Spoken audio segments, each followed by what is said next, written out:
Hello students, welcome to our channel. Students, आज हम जो है क्लास 6 हिंदी की जो आपकी न्यू एनसीईआरटी टेक्स्ट बुक है मल्हार, उसमें जो फर्स्ट आपकी पोएम है मातृभूमि, जो हम पहले ही कर चुके हैं, उसकी आज एक्सरसाइज करेंगे। तो चलिए स्टार्ट करते हैं मातृभूमि पोएम की एक्सरसाइज। पार्ट से आइए अब हम कविता पर विस्तार से चर्चा करें। आगे दी गई गतिविधियाँ इस कार्य में आपकी सहायता करेंगी। मेरी समझ से नीचे दिए गए प्रश्नों का सटीक उत्तर कौन सा है, उसके सामने तारा बनाइए। फर्स्ट क्वेश्चन है आपका, हिंद महासागर के लिए कविता में कौन सा शब्द आया है? चरण, वंशी, हिमालय, सिंधु। तो हिंद महासागर के लिए कविता में जो शब्द आया है वो है सिंधु। अब चलते हैं हम अपने नेक्स्ट क्वेश्चन की तरफ, और वो जो सेकंड क्वेश्चन है आपका वो है, मातृभूमि कविता में मुख्य रूप से भारत की प्रशंसा की गई है, भारत के महापुरुषों की जय की गई है, भारत की प्राकृतिक सुंदरता की सराहना की गई है, भारतवासियों की वीरता का बखान किया गया है। तो स्टूडेंट्स, इसका राइट आंसर है भारत की प्राकृतिक सुंदरता की सराहना की गई है। अब है, अब अपने मित्रों के साथ चर्चा कीजिए और कारण बताइए कि आपने ये उत्तर ही क्यों चुने। जैसे हमने फर्स्ट में चुना सिंधु और फिर सेकंड में चुना भारत की प्राकृतिक सुंदरता की सराहना की गई है। तो ये आप अपने जो फ्रेंड्स हैं उनके साथ जो है डिस्कशन करें और फिर सब कारण बताएं कि आपने ये उत्तर ही क्यों चुने। तो ये आपके लिए एक्टिविटी क्वेश्चन है, ये आप स्वयं करेंगे। अब ये मिलकर करें मिलान। पाठ में से चुनकर कुछ शब्द नीचे दिए गए हैं, अपने समूह में इन पर चर्चा कीजिए और इन्हें इनके सही अर्थों या संदर्भों से मिलाइए। इसके लिए आप शब्दकोश, इंटरनेट या अपने शिक्षकों की सहायता ले सकते हैं। तो अब आपके ये शब्द हैं और अर्थ या संदर्भ हैं। तो उसमें शब्द में है हिमालय, त्रिवेणी, मल्य पवन, सिंधु, गंगा यमुना, रघुपति, श्री कृष्ण, सीता, गीता और गौतम बुद्ध। अर्थ या संदर्भ में है, पहला एक प्रसिद्ध महापुरुष, बौद्ध धर्म के प्रवर्तक। सेकंड, वासुदेव के पुत्र वासुदेव। थर्ड, भारत की प्रसिद्ध नदियाँ। फोर्थ, 3 नदियों की मिली हुई धारा, संगम। फिफ्थ, श्री रामचंद्र का एक नाम दशरथ के पुत्र।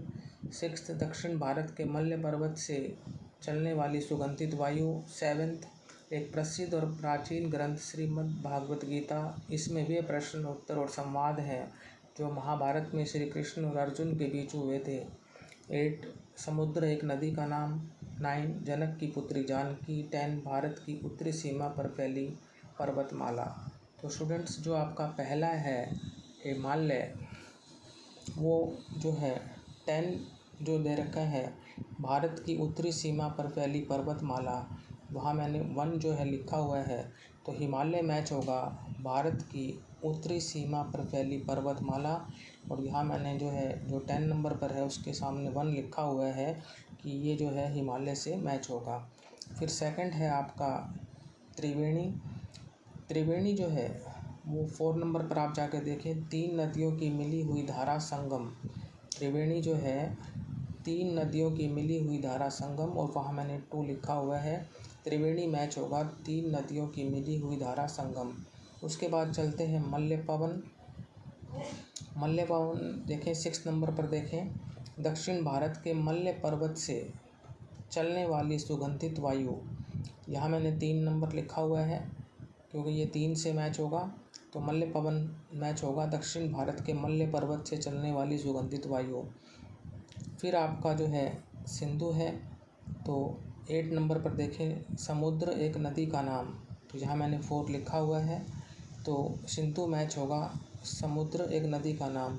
5th है गंगा यमुना। गंगा यमुना देखिए 3rd नंबर पर देखें भारत की प्रसिद्ध नदियाँ। गंगा यमुना जो है भारत की प्रसिद्ध नदियाँ हैं, यहाँ मैंने 5 लिखा हुआ है। तो गंगा यमुना मैच होगा भारत की प्रसिद्ध नदियाँ। 6th है रघुपति।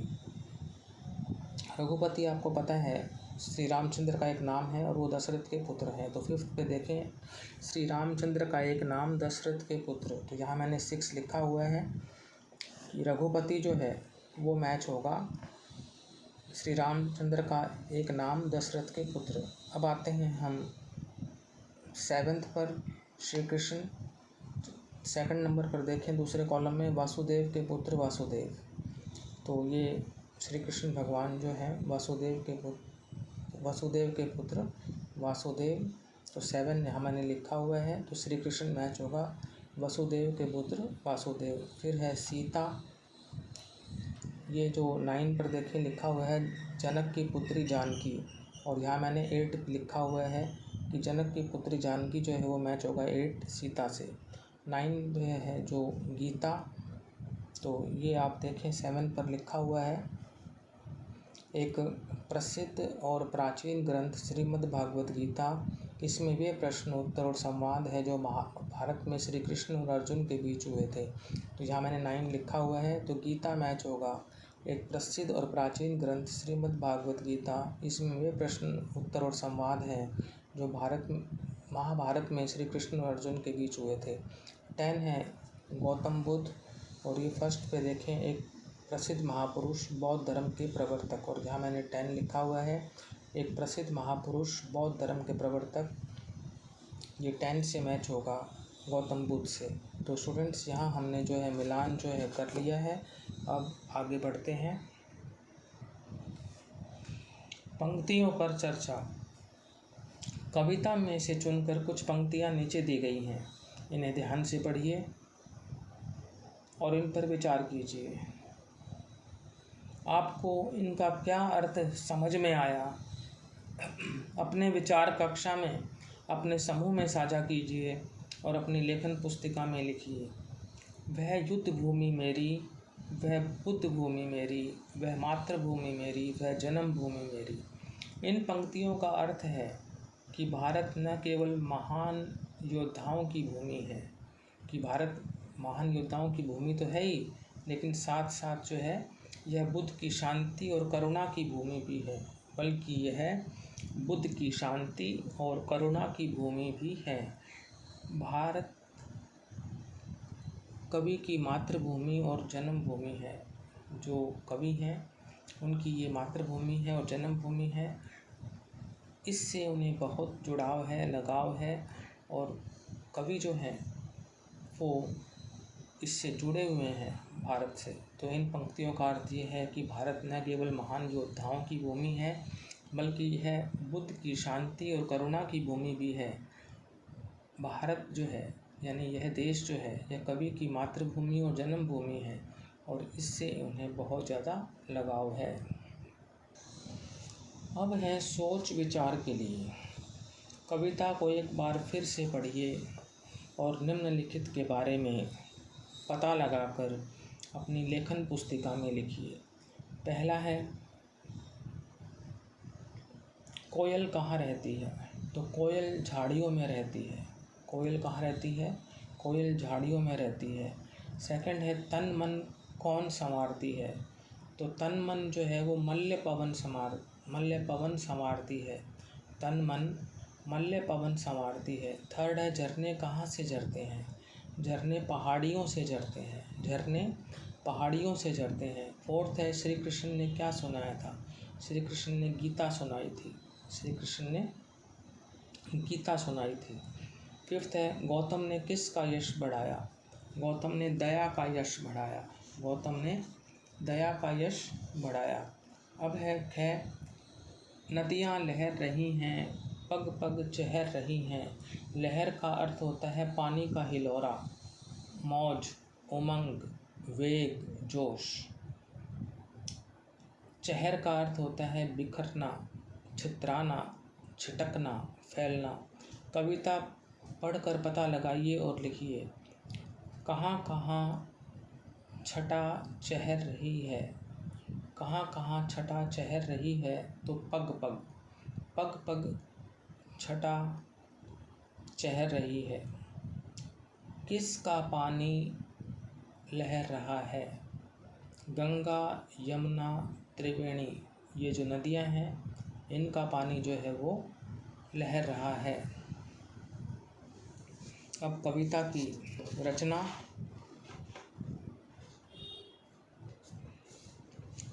गंगा यमुन त्रिवेणी नदियाँ लहर रही हैं। यमुन शब्द यहाँ यमुना नदी के लिए आया है।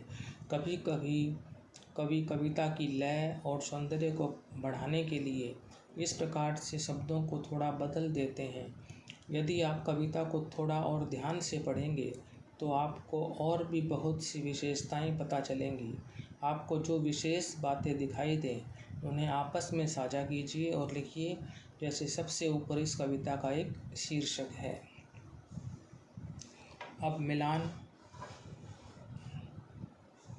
स्तंभ 1 और स्तंभ 2 में कुछ पंक्तियाँ दी गई हैं। मिलते जुलते भाव वाली पंक्तियों को रेखा खींचकर जोड़िए। स्तंभ 1 में है, वह जन्म भूमि मेरी, वह मातृभूमि मेरी। सेकंड है, चिड़िया चहक रही हैं हो मस्त झाड़ियों में। थर्ड है, अमराइयाँ घनी हैं कोयल पुकारती है। स्तंभ 2 में पहला है, यह आम के घने उद्यान हैं जिसमें कोयल आदि पक्षी चहचहा रहे हैं। सेकंड है, मैंने उस भूमि पर जन्म लिया है, वह भूमि मेरी माँ समान है। थर्ड है, वहाँ की जलवायु इतनी सुखदायी है कि पक्षी पेड़ पौधों के बीच प्रसन्नता से गीत गा रहे हैं। तो पहला देखते हैं स्तंभ में, वह जन्म भूमि मेरी, वह मातृभूमि मेरी। तो ये स्तंभ 2 के सेकंड से मैच होगा। मैंने उस भूमि पर जन्म लिया है, वह भूमि मेरी माँ समान है। मैंने उस भूमि पर जन्म लिया है, वह भूमि मेरी माँ समान है। यहाँ मैंने 1 लिखा हुआ है, तो ये मैंने उस भूमि पर जन्म लिया है, वह भूमि मेरी माँ समान है, फर्स्ट से मैच होगा। सेकंड, चिड़िया चहक रही हैं हो मस्त झाड़ियों में, तो ये थर्ड पर देखें, वहाँ की जलवायु इतनी सुखदायी है कि पक्षी पेड़ पौधों के बीच प्रसन्नता से गीत गा रहे हैं, तो ये आपका सेकंड से मैच होगा, तो मैंने यहाँ 2 लिखा हुआ है। थर्ड है, अमराइयाँ घनी हैं कोयल पुकारती है, फर्स्ट देखें स्तंभ 2 में, यह यहाँ आम के घने उद्यान हैं जिनमें कोयल आदि पक्षी चहचहा रहे हैं, तो यहाँ मैंने 3 लिखा हुआ है।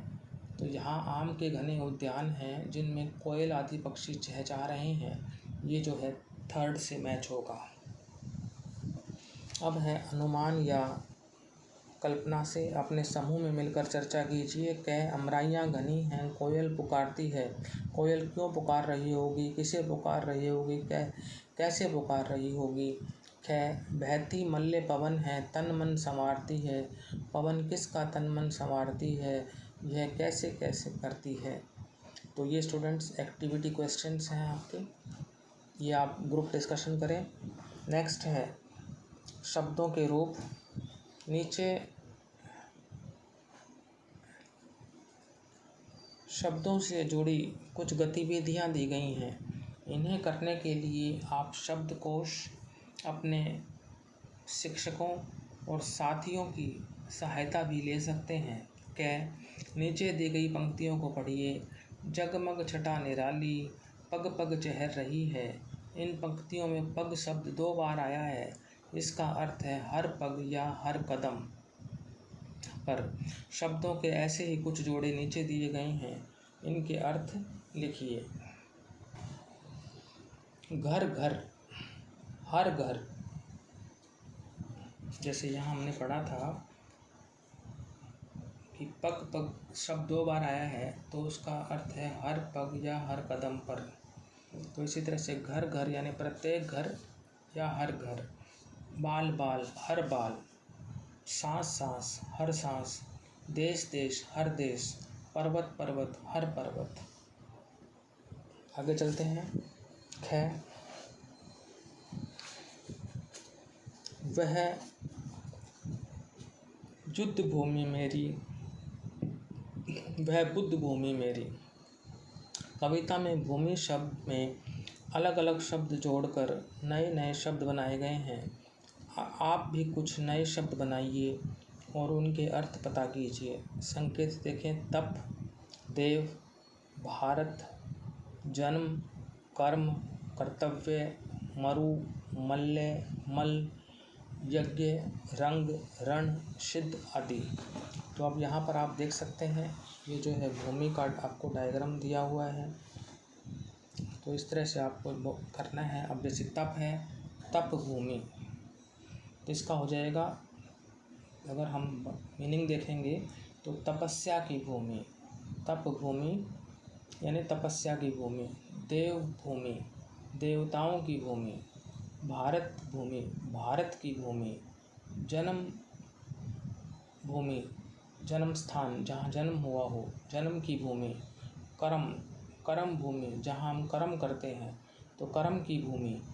कर्तव्य भूमि, जहाँ हम अपना कर्तव्य निभाते हैं, तो कर्तव्य की भूमि। मरु, मरु भूमि, तो मरु की भूमि। मल्य, मल्य भूमि, मल्य की भूमि। मल, मल भूमि, मल्य की भूमि। यज्ञ, यज्ञ भूमि, जहाँ यज्ञ किया जाता है। रंग, रंग भूमि, रंग की भूमि। रण भूमि, जहाँ लड़ाई की जाती है, रण किया जाता है, तो रण की भूमि। सिद्ध भूमि, जहाँ सिद्ध किया जाता है, तो सिद्ध की भूमि। इस तरह से आप कर सकते हैं।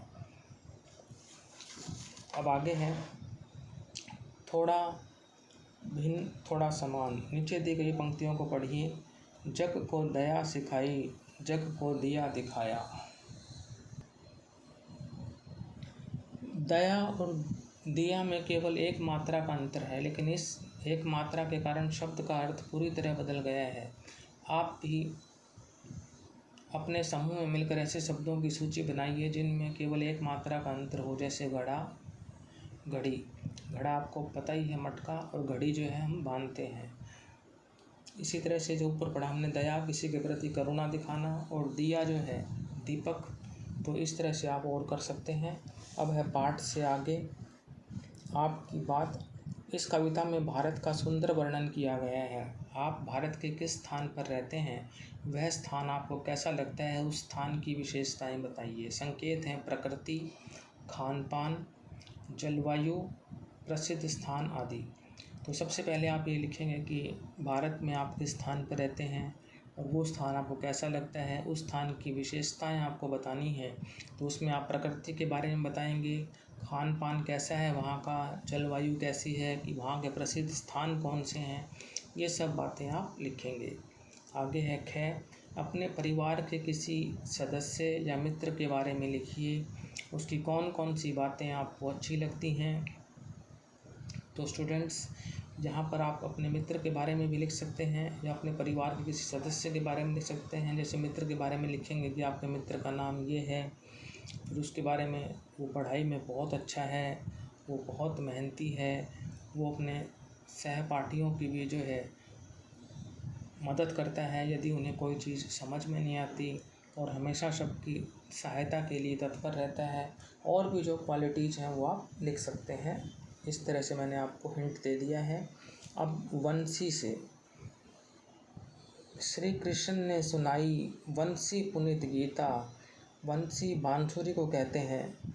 यह मुंह से फूंक कर बजाया जाने वाला एक वाद्य यानी बाजा है। नीचे फूंक कर बजाए जाने वाले कुछ वाद्यों के चित्र दिए गए हैं। इनके नाम शब्द जाल में से खोजिए और सही चित्र के नीचे लिखिए। यह है शब्द जाल और यहाँ से हमने खोजने हैं। तो मैं आपको जो है इनके आंसर्स जो है बता देता हूँ। इसमें जो फर्स्ट पिक्चर है स्टूडेंट्स वो है अलगोजा। क्या है? अलगोजा। सेकंड है बीन। दूसरी जो पिक्चर आप देख रहे हैं वो है बीन। थर्ड पिक्चर आप देख रहे हैं वो है बांसुरी। फोर्थ पिक्चर आप देख रहे हैं वो है सिंगी। फिफ्थ है शहनाई और सिक्स्थ है नादस्वरम। सेवेंथ है बंकोरा और एट्थ है शंख। एक बार फिर देख लेते हैं। फर्स्ट अलगोजा, सेकंड बीन, थर्ड बांसुरी, फोर्थ सिंगी, फिफ्थ शहनाई, सिक्स्थ नादस्वरम, सेवेंथ बंकोरा, एट्थ शंख। फिर है आपके लिए आज की पहेली। आज हम आपके लिए एक अनोखी पहेली लाए हैं। नीचे कुछ अक्षर दिए गए हैं, आप इन्हें मिलाकर कोई सार्थक शब्द बनाइए। अक्षरों को आगे पीछे किया जा सकता है, यानी उनका क्रम बदला जा सकता है। आप अपने मन से किसी भी अक्षर के साथ कोई भी मात्रा भी लगा सकते हैं। पहला शब्द हमने आपके लिए पहले ही बना दिया है। तो क्रम संख्या, अक्षर और शब्द। पहला है, आप देख रहे हैं अक्षर सम है ग रे, महासागर। उसके बाद है मैं ये ल, हिमालय। उसके बाद है गंगा, फिर बह तैर, भारत, फिर ले के ये, कल्याण, और फिर वन व न प, वन। इस तरह से आप और भी अपने शब्द कर सकते हैं। तो स्टूडेंट्स, इसके साथ ही हमारा आज का यह वीडियो यहीं पर समाप्त होता है। आज हमने जो फर्स्ट पोएम है मातृभूमि, वो आपके लिए की है। और आपकी जो ये मातृभूमि जो कविता है, ये हमने आज आपके लिए की है। सोहनलाल द्विवेदी द्वारा जो है यह कविता लिखी गई है। इसमें आपने कवि से परिचय पहले हमने पढ़ ही लिया है। तो अगर आपको स्टूडेंट्स आज का ये वीडियो अच्छा लगा है तो इसको लाइक करें, शेयर करें, चैनल को सब्सक्राइब करें। Thank you.